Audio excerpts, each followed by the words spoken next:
So, I saw this new video, you can see it right now, it's called Real Fredbear Review. So, yeah, well, let's watch it, okay, guys? Okay, there we go.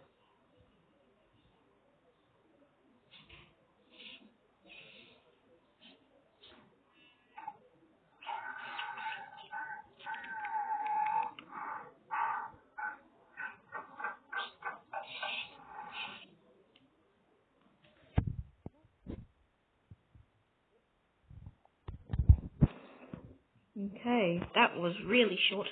Well, let's watch this then, because that took forever. Oh, whoops.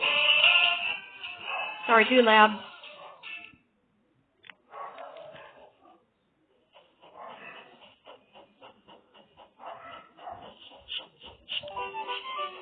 James was cross. The Fat Controller had sent him to collect Welsh coal for Henry. It's not fair. I have to cover Henry's trains when he's sick, and now I'm his errand boy? Ridiculous. When the Welsh coal arrived, Henry was delighted. He'd never felt so well in his life. The Fat Controller had signs placed near the coal bunker, which read, "Special Welsh Coal, for Henry only." The other engines understood and respected this. All except James.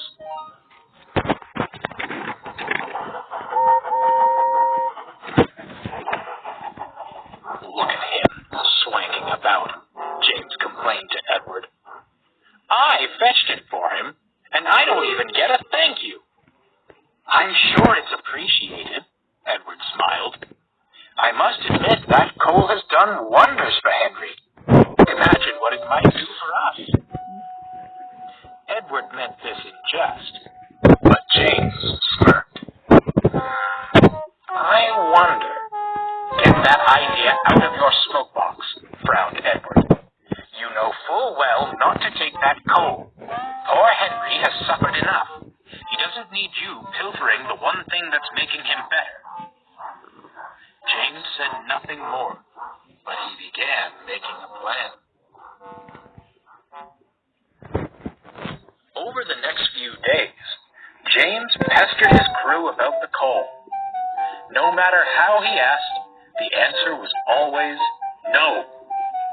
But James was persistent and wouldn't relent.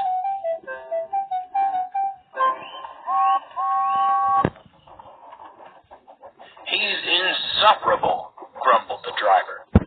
"Perhaps we should just give him some." "You know we can't," sighed the fireman. Then an idea struck him. Unless...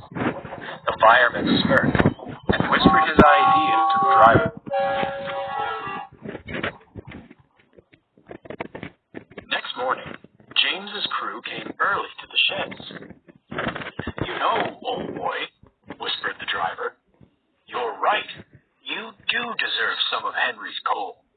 Let's hurry to the bunker, but keep quiet. We'll be loaded up in a way before anyone notices." James was giddy, but did his best to contain his excitement. James backed down to the coal bunkers. He couldn't see what his fireman was doing, but he didn't give it a second thought. He sizzled happily. I'll show them, he thought cheekily. What James didn't know was that his fireman was shoveling regular coal into his tender. James had forgotten the bunker the other engines used was right next to Henry's. Soon, the fireman was finished. "Right, James," he said. "Off we go." James puffed away as quickly and quietly as he could. He arrived at the big station full of pride. He had plenty of steam and was so early that his train wasn't ready. "Never mind," he scoffed. "I'm so strong, I'll have this sorted in no time." James set to work, smoothly shunting the trucks in line. The trucks were surprised, but didn't want to jeopardize the newfound respect they were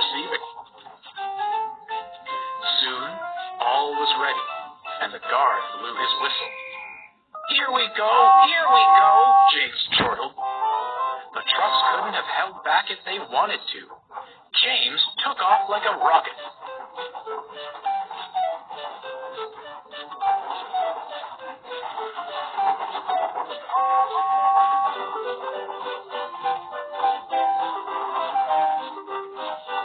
James sped down the line. Hillsides and houses were a blur, and children pointed in amazement as he passed. "Perhaps this wasn't such a good plan," remarked the fireman.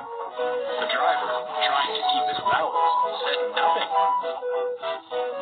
James was early at every station, made no fuss about shunting, and seemed to leave as quickly as he came.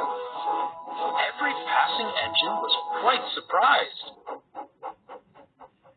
By the end of the afternoon, James arrived back at the big station. He was sizzling in a siding, feeling very pleased with himself. "Couldn't be better," he smirked. "Why waste that special coal on an engine like Henry when I make much better use of it?" "I beg your pardon?" James gulped. "I had come to congratulate you on your fine work today," he rumbled. "But it appears we have another matter to address. As far as I'm aware," continued the Fat Controller, "only Henry is permitted to use that coal. Now, is your name Henry?" No, sir, it isn't." "Then why did you take that coal?" At that moment, James's crew appeared. "Pardon me, sir," said the fireman, "but you've got it all wrong." By the time he'd explained the trick, James was aghast. "So, all day I've been using regular coal?" The driver, fireman, and even the Fat Controller burst out laughing. James blubbed. "Well, James," smiled the Fat Controller, "I must apologize for my previous assumption. You did do a splendid job today. Hard work does not go unappreciated on my railway." He paused. James grinned in anticipation.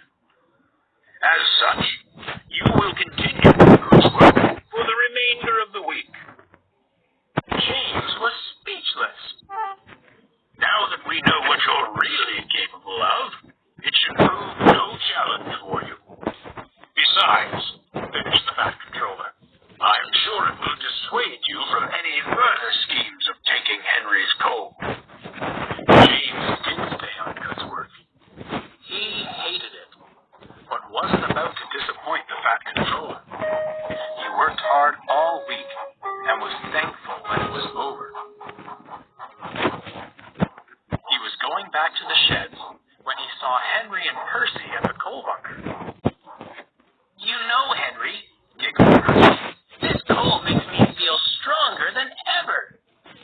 "Sounds to me like you've taken James's special coal," laughed Henry. James said nothing.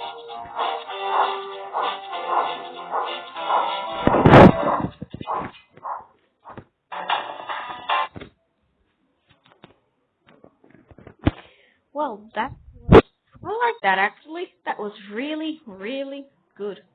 So, yeah, that was actually really good. So, see you guys later.